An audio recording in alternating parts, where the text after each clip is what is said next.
People living in poverty are much more at risk to suffer from poor health. Faced with the choice of paying for a meal or paying for medication, food seems to be the most immediate necessity.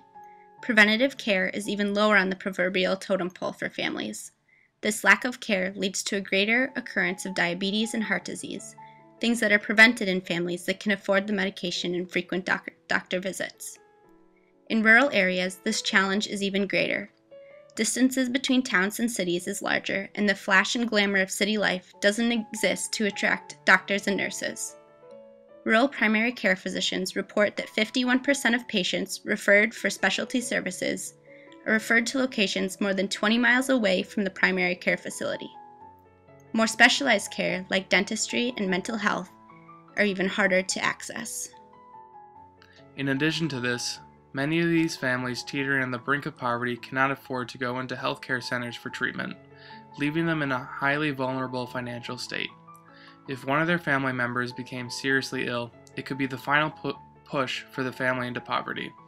This leads to many people around the poverty line not just prioritizing food or other necessities over preventative health care, but actively avoiding trips to medical facilities unless it's dire. This presents a high risk of minor ailments worsening, leading to lower health and productivity, as well as forcing a choice between treatment and another important need in their life, such as bus passes, utility bills, mortgage payments, or rent.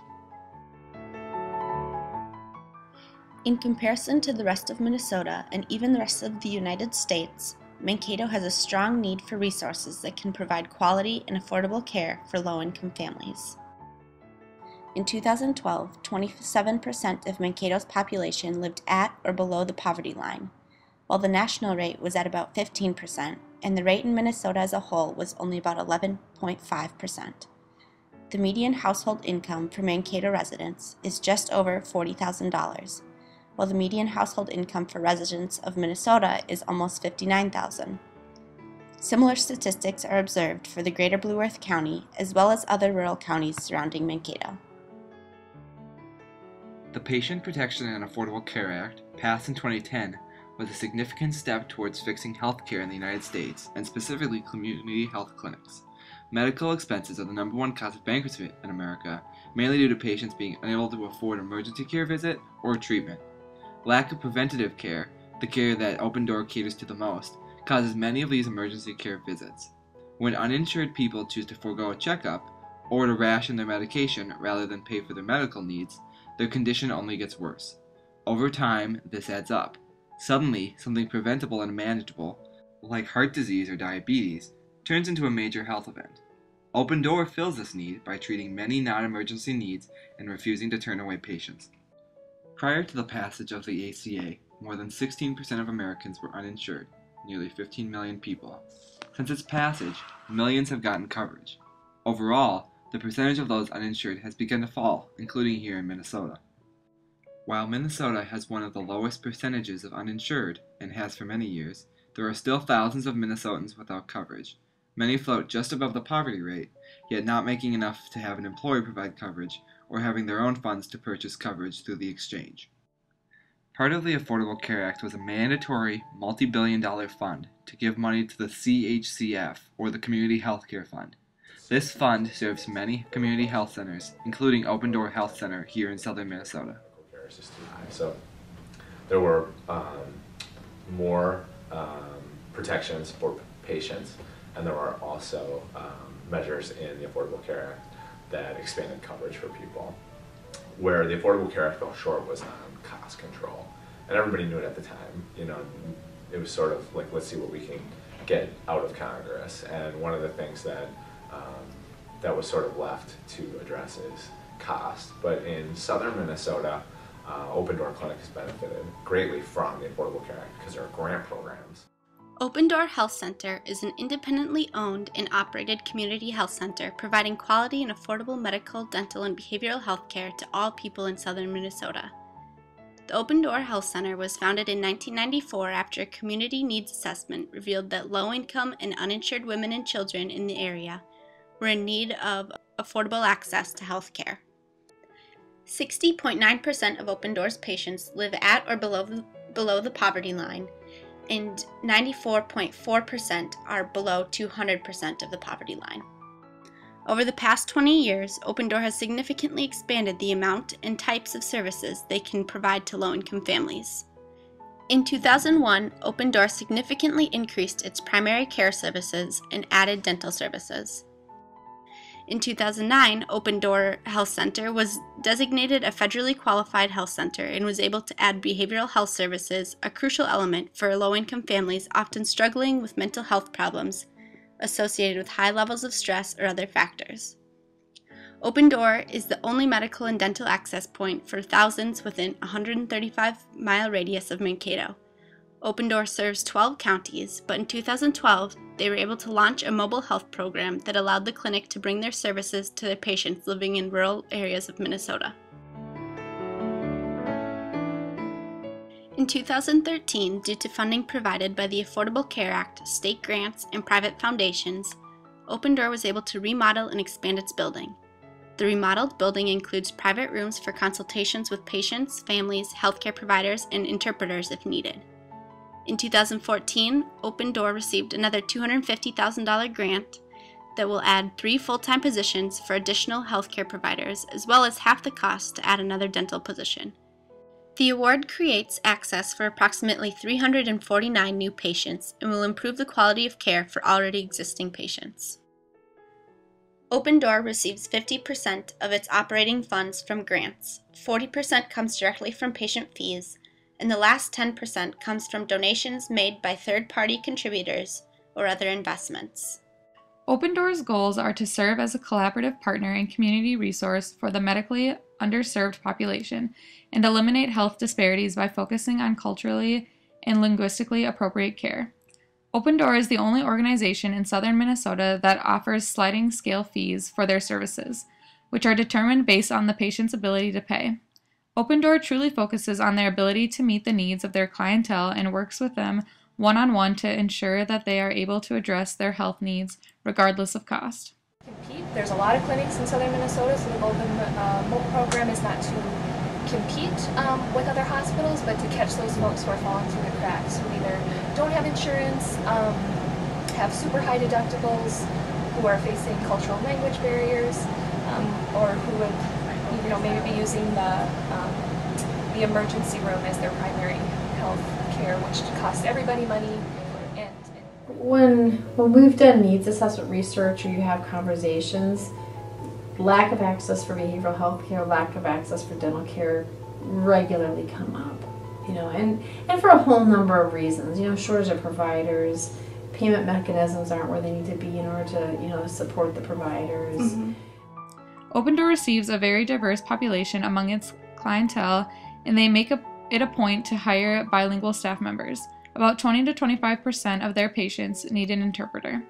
Many immigrants have come to Mankato in recent years, all with extremely different backgrounds, and Open Door truly makes an effort to ensure that their patients feel at home. Populations of color, Latino is by far our most prevalent, ethnicity. We do have, African refugees because many are resettling here to Mankato, so there's Somali, the Sudanese. We've had Vietnamese patients, so there really is an interesting mix of folks from different countries and different places. Since March of 2012, Open Door has taken to the roads and started bringing their services to smaller rural towns in Minnesota, such as Marshall, Gaylord, Worthington, and Dodge Center. The mobile medical clinics provide all the same services as their main clinic, but without the burden of distance. Many people have to travel from far distances in order to receive the medical attention they need, and these clinics are crucial for those living on a tight budget, especially considering the lack of transportation options available in southern Minnesota. These mobile clinics have made it possible to serve low-income families living in small rural towns, where similar services are not available.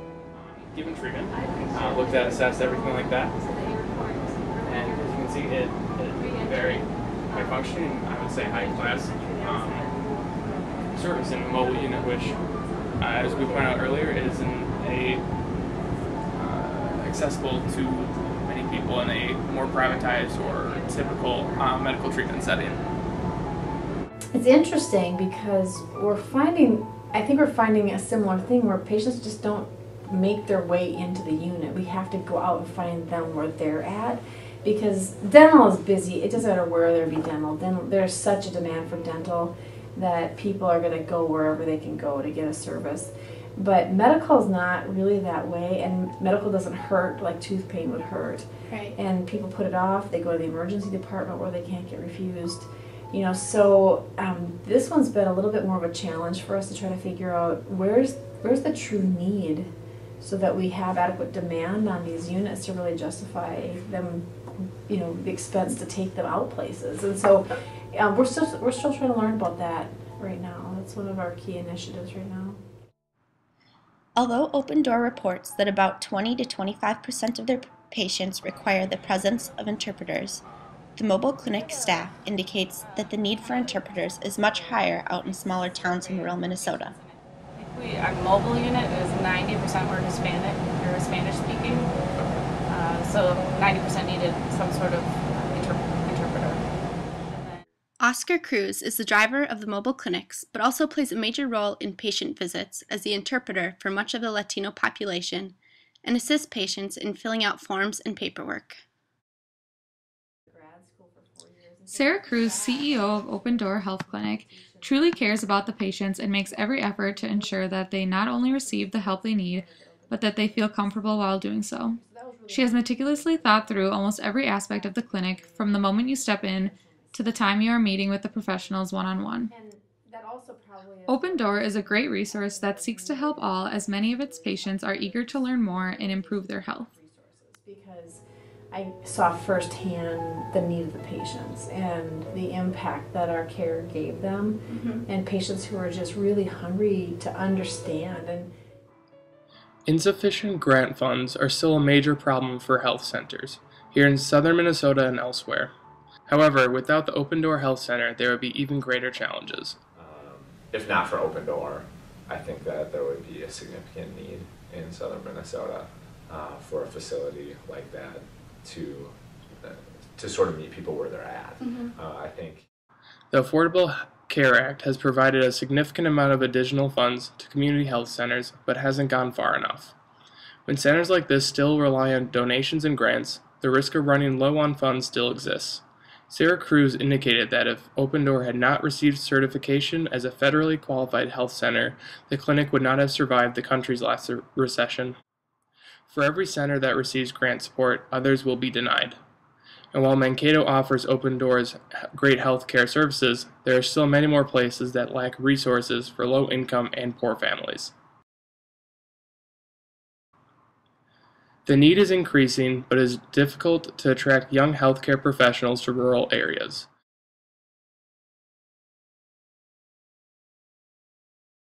State programs, as well as universities, have been working on ways to incentivize young practitioners to work in rural areas, like helping to pay off student loans.